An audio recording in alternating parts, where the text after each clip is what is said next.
Hello YouTube, this is Morgan Airspeed Prime here with my next Korra video. This one is going to be a look at the Legend of Korra Runes of the Empire Part 2 Google Books preview pages. That means we are going to get to see a lot of different sections of the book because there is an element of randomness to what pages Google Books shows you on their preview. So I have three different sort of selections of pages here. One is the our Irish one, which is the standard one I get. I have the Netherlands one as well as the German one. And I think together they make for a nice selection of new pages. A couple of new reveals in here, so spoiler warning for anyone who doesn't want to be spoiled about like certain details of this book, because these aren't just sort of specifically chosen preview pages that aren't particularly interesting or anything like that. There is actually some very different stuff that we haven't seen before here that I think could be considered spoilers, and you guys know that I'm not really someone who, when it comes to these preview pages, tends to overly highlight that, oh, this is a spoiler or anything like that, but I think there's a few things that people might have wanted to be surprised on, so just be aware of that.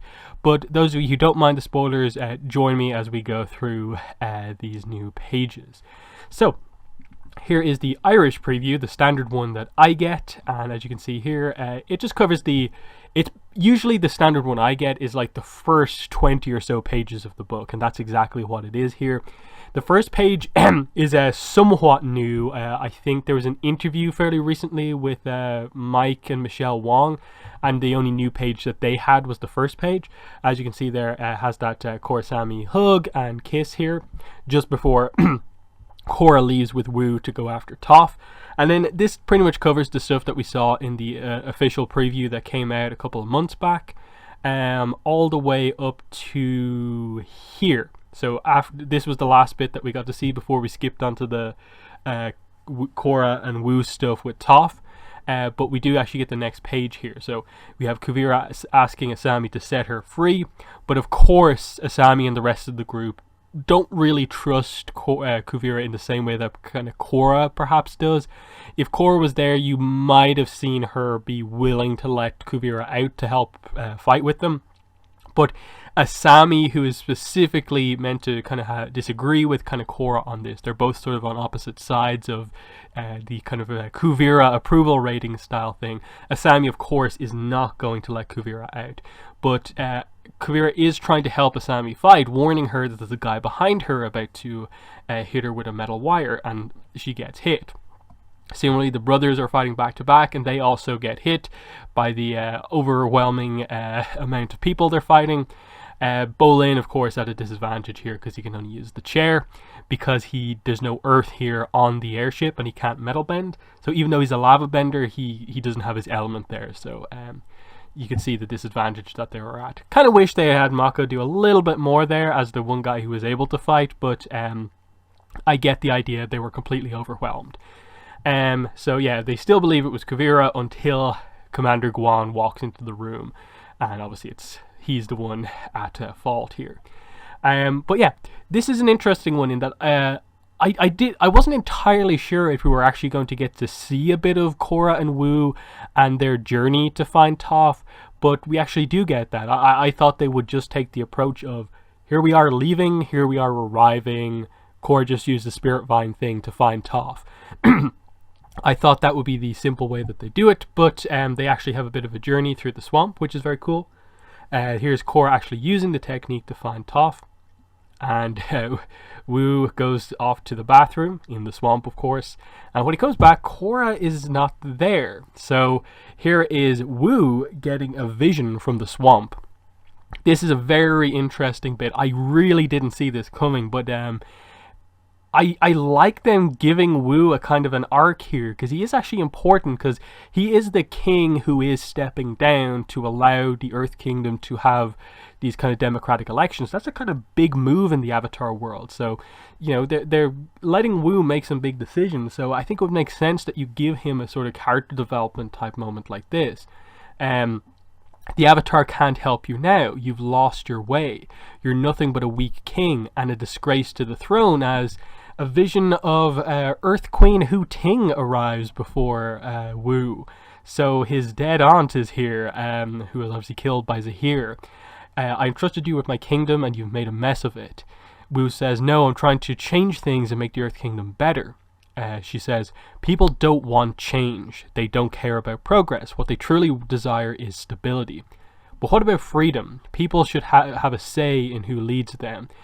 Stop fooling yourself. You're only pushing for democracy because you're too scared to rule on your own. After I died, you handed the Earth Kingdom right over to Kuvira. And now that you finally regained the crown, you're ready to give away all that power just like you did before. Now, what's interesting about this is that this is later revealed to be the moment that Korra and Wu are talking about, they're whispering about, when they're convincing Toph to try and join them in terms of like running against Guan in Gaoling. This is the thing that sort of convinces her to join the group, is Wu got a vision from the swamp that sort of relates to what they were talking about. Toph was previously not at all interested, wanting to stay out of it, but the second they mention that Wu had a vision about this, she's suddenly interested because she trusts what the swamp has to sort of say to people, in that it usually gives decent guidance. And so I think there is a lot of intrigue in kind of analyzing what is said here, of especially this middle panel here, that people don't want change, they don't care about progress, what they want is stability. Stability is definitely what the Earth Kingdom needs at this point in time. I think on one hand you could definitely point out the fact of like, maybe it isn't the best move in an Earth Kingdom which has just recently calmed down from like complete anarchy in the aftermath of the death of the Queen, to just immediately, we're introducing a new way that the system is run, basically, just after we've created a little bit of stability. And they're kind of questioning here of just like, Wu kind of has developed into at least a solid leader, someone who you could get behind, does care about his people, and are they trying to point out that maybe he could actually be someone who gets a chance to lead? That's an interesting one, but I think the main thing here is just questioning his decision, and in a way like, will you stick to your decision and allow people to vote for who they want, or will you attempt to be the king that maybe you can actually be? It's going to be interesting to see what exact angle they take on this going forward, that Wu is kind of wanting to just kind of transition things over to democracy and then just kind of go his own way. Maybe they're at least teasing the fact that maybe he won't be the king, but he might run for governor himself somewhere, like in a smaller place, maybe Bossing Say, as like the capital, to at least be an important position. I'm not sure, but I like that they're giving something important to Wu here that we didn't quite expect. But that's the end of the Irish preview. We'll move into the Netherlands preview here. So I've skipped past all the pages that we've seen up to there, the end of the fight. And then we could have had a couple of pages, and we obviously have Kuvira having already sort of managed to escape. So we see how she escapes over the next few panels, but not exactly how she got out of the metal prison that she was in. So obviously she escapes the camp here, the immediate being captured, by managing to, in secret, get an Earth Empire guards outfit, just hop in one of the free trucks and just drive out with everyone else. And then she takes one of the side roads and she's free. She manages to get out. But the question is, how did she get out of the Platinum prison that she was in? My take on this is either that there is a section, maybe... no, I assume it would have to actually be Guan, thinking he has complete control over the situation, probably let Kuvira out as a way to gloat even further over her, and she manages to break out at that point. She takes advantage of that and breaks out, or somehow Mako, Bolin and Asami sort of work together and they kind of put some of their trust in Kuvira to try and save them somehow. I think either way could work. It's going to be interesting to see what exact way it works.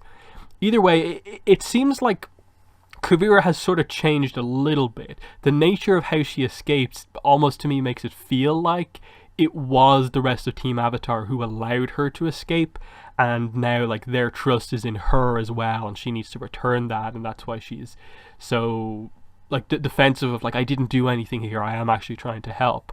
But we see her on her own, and then we'll see what she does next in a minute. We do then cut over to this page we've seen already before, which is, them kind of hoping, like after explaining the situation to Toph of what's going on with Commander Guan, will you join us? No. And she's just saying that, well, we all, the others lived for that, I didn't. I don't want to, become like a dirty kind of politician in all of this. And they're like, no, you'll be incorruptible. But, and she just says, if you haven't noticed, I hate being around people. What makes you think I want to be of service to them? And then I think in the next page or two, I'd have to go back to the original preview, but it's something along the lines of Korra like latches on to something that like Toph says, I think, and then remembers something with Wu, and they start whispering to each other, and Toph is like, what are you whispering about over there? And then I think the very next panel would have to be this one here from this new page. Oh, just a swamp vision Wu saw on her way here. I told him to ignore it. And of course, Korra has a sly look on her face. She knows this is going to get to Toph. What? That's terrible advice. The swamp is very wise. And she immediately grabs Wu and is like, sit, tell me everything. So, I saw the former Earth Queen. She's got me doubting my plan to make the Earth Kingdom a democracy. What else did she say? And this is the big thing here, because it's bolded, and that's usually a big tell. It's a big kind of telling thing in the writing for the main point that they want you to take out of a page. That people don't really want change. Now, she did mention change there, and that people don't want it. They don't want progress. They want stability. So what about this is going to suddenly hit Toph really, really hard, that she suddenly is all in on this? That's going to be the big thing, and I'm very interested to see what they do. And that they seem to be, it's a little bit of a development for Wu, in terms of, is he properly doubting his plan? What will he do? But also for Toph and kind of her views on things. It's pretty interesting. But then, very, very interesting. I was wondering if we'd get any of this in the Google Books preview. A tease for the Kuvira backstory from part 2. And here it is. This is for your own good. So something's obviously just happened. There are more pages than just this before it. So little Kuvira arrives at the gates of Zhao Fu. Out walks Su Yin. You must be Kuvira. It's nice to meet you. My name is Su Yin, but you can call me Su. You'll be safe here, I promise. And she puts out her hand. Kuvira accepts it. And Kuvira says to herself, I only hope you'll be there for me again. So obviously, this was Kuvira in a previous sort of desperate situation. She left her parents behind and was somehow finds her way to Zhao Fu and is brought in by Su. We don't know the full details yet, but clearly they start on good terms, as you can see here. And now here is Kuvira having just escaped from Guan. The new people she's kind of with, Korra and her team, have just been, taken out in a way. Korra's just not around, and Kuvira's in a bad situation where she's going to get blamed for this if the wrong people find out at the wrong time. So who does she contact? She can't do all this on her own, and she has to contact Su. And I think it's a great moment for, like, she's out on her own.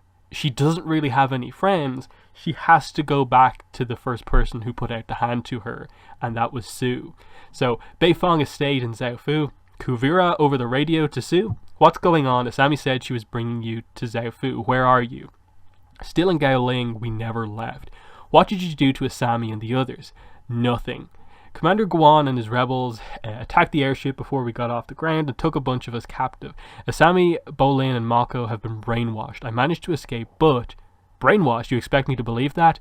I'm telling the truth. So we've seen a few moments now already just in the preview of Kuvira. We know as the audience she's telling the truth, but because of the dynamic she has with certain characters, a lot of people, I think rightfully so, aren't really willing to believe her, and it's about her actions really proving that she can be trusted from here on out. And I think that's what we're seeing with her making the decision to contact Su for help here. Korra and King Wu are off trying to find your mother. I'm out here all alone. I know you have every reason to hate me, but I didn't know who else to turn to. Please, I need your help. So, we know from the rest of the preview that we saw when the preview originally came out that Sue does end up coming. But I think Sue's next line of dialogue is going to be, I think, pretty telling, plus the rest of their scenes that they have throughout the rest of the book. But anyway, we move on. So we skip then over to the German preview. So the new pages here start shortly after, I assume some point after, the Hu Ting hallucination in the swamp. So we have Dr. Sheng and Guan here. But while the Dai Li's methods were useful, they were also unreliable. So they're talking about the brainwashing and how it works. So Dai Li reference, that's great. I think a lot of people had already latched onto that, and now it's confirmed that that was a factor in the research here. More often than not, re-educated subjects would revert to their old selves. So we saw that with the likes of Jet and so on, even the first Judy that we saw and stuff like that. It would wear off, over time, or just by, someone reminding them of who they used to be. So, I began experimenting with magnetic waves to alter the brain. By combining modern technology with ancient techniques, I was able to dramatically increase effectiveness. She learned how to control people's minds and make it stick. So we see here that this is actually set relatively early on in the book, before Kuvira's escaped. Dr. Sheng says, but you surrendered before I could share my wonderful breakthrough with you. So this is technology that Dr. Sheng had actually discovered while book 4 was still ongoing. But obviously events happened differently while it was still being investigated. So Kuvira says, if you had, I would have shut you down. I never authorized such inhumane experiments. Maybe not directly, but don't act so naive. You demanded results from your followers. You never cared for how we achieved them. No, that's not true. I hoped those who had gone astray would see the error in their ways. I wanted them to be motivated by my strength and leadership, not by some machine. You might change your opinion once you see what Dr. Sheng and I have accomplished in your absence. I think you'd be quite impressed. So we'll get to the next bit in a minute, but that is an interesting back and forth that Dr. Sheng, who was previously loyal to Kuvira, actually thought that the way they were going was that this would be perfectly fine, is to influence the minds of people. Whereas Kuvira clearly here is suggesting that even back then, in the middle of Great Uniter Kuvira, she still wouldn't have been okay with that. And I think that is something you can take her word on, that this is going too far, even for Kuvira. She wanted to do things by manipulation, but not that type of manipulation, actually just like technology manipulating people's brains. She was fine with power plays and taking advantage of situations and showing her power, strength, and leadership, but not quite that. She was using technology to make weapons, but not this. And I think you can really trust Kuvira on the fact that she would think that that is inhumane, and that this is Dr. Sheng and Guan sort of taking things down a sort of darker path. They're not as strong in other ways, but because they're taking technology to such limits, down a different path than, say, the Spirit Vine weapon, which was still, taking things too far with destructive capabilities, it really helps to make them feel more unique, that Guan is not just a different type of Kuvira. He is a very different villain, even though he is the new Earth Empire leader, effectively. That because he is willing to go further in so many ways by manipulating people like this, it makes him feel kind of worse in some ways, even though obviously Kuvira is like a better character. So Kuvira doesn't want this to happen because, of course, it's Asami and Mako and Bolin who are being targeted. So Kuvira says, Asami, you have to know I didn't mean for any of this to happen. You may begin, Doctor, and this is where the brainwashing happens for all three of them after they've been captured. So the book's kind of beginning to sort of come together. You can sort of get a sense for how it all kind of plays out.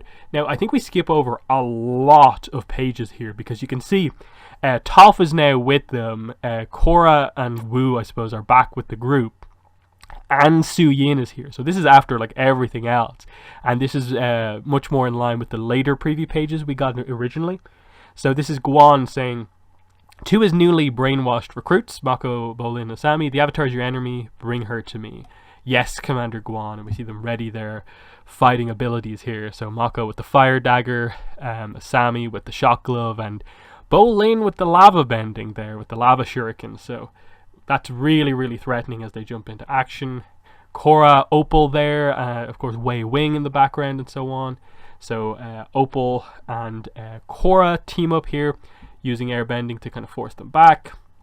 And this is where we catch up with where we've seen these pages before. So they try and get everyone back who has been brainwashed, and then we skip a couple of pages, and it seems like they've only managed to get Asami back, which is interesting. I wonder how exactly that plays out.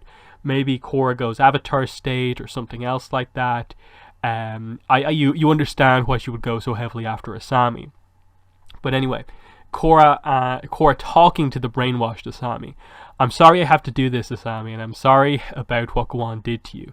Don't pretend you care about me. So this is going to be an interesting scene, like to see how this works when I suppose more the fandom sees these pages, especially like the people who are really heavy Korra-Asami shippers. Very interested to see what their opinion are on this scene, even though like it's clear, you know, Asami's brainwash, you know, this isn't Asami saying any of this. This is Guan, his brainwashing, but it's still from Korra's point of view, you know, hard to hear this, to see someone she cares about so much, you know, saying these things to her. So, you don't know what you're saying, Asami. You don't mean it. Those are Guan's words, not yours, as she walks off. So Kuvira is there as well. You want us to restrain Kuvira too? No, leave her be. She's not a flight risk. And that's an interesting one coming from Su Yin. So clearly their talk over the radio earlier on, Su Yin at least potentially opens the door a little bit, and we might get more scenes between the two of them. I hope you're right, Mom. And an interesting, cute little moment in the background. Opal asleep on Toph's lap there. That's nice to see. They didn't have too many scenes together back in book 4, but it's nice to see that. Korra and Kuvira then talk. You were saying earlier that there might be a way to counter the brainwashing, right? Please tell me it'll work on Asami. I got a good look at Dr. Shang's setup. I'm sure there's a way to reverse engineer it, but I won't be able to figure it out alone. And yep, as you expected, I'm going to need Bataar Jr.'s help. Prepare the subject, and there's obviously a little bit more of the book left. I don't really know a page count, how far we are in at this point, but that is a great reveal. Everyone's been wondering, why has Bataar Jr. not been mentioned? And this is the perfect place to include him. That Kuvira has some knowledge of this, you know, technology type stuff. She brings in the guy that she had in the first place to do all this stuff. And also, character-wise, this is going to be so interesting to see. She's trying to mend things with Su. She's trying to mend things with Korra and the group. What's her approach going to be with Bataar Jr.? Did she ever care about him? Is there actually a relationship there? How does he feel about things now after the whole... She tried to kill him. She cared more about her plan than him. Now that we have trying to change Kuvira, what is her response to Bataar going to be? I am very, very interested to see this play out. I hope they get enough scenes. I hope they're able to give this the time it needs, because it's, I think, exactly what we wanted. Like, they seem to be hitting all of the notes that they need to. Kuvira and Korra, Kuvira and Asami, Kuvira and Su. There seems to be a little bit of Kuvira and Toph over the course of this book, and now Kuvira and Bataar Jr. is also a factor as well. So I am very, very excited for Ruins of the Empire Part 2. I'll obviously be trying to get my review out as soon as possible. I requested the review copy, but since I didn't get review copies for the previous 2 books, I doubt I'll get one for this one. But, you know, I'm excited for this one. Just from these previews already, 10 times more in these previews than there is in like all of Imbalance and all of Team Avatar Tales. That's how much how superior the content at play here to me feels. So I'm going to end the video there. In the comments, let me know what your thoughts are on these preview pages. What are your thoughts on now getting to see a better idea about how the book actually plays out, the dynamics that they seem to be going for? What excited you the most here, and what are you interested to see? But yeah, that's been the video. Thanks for watching, and bye.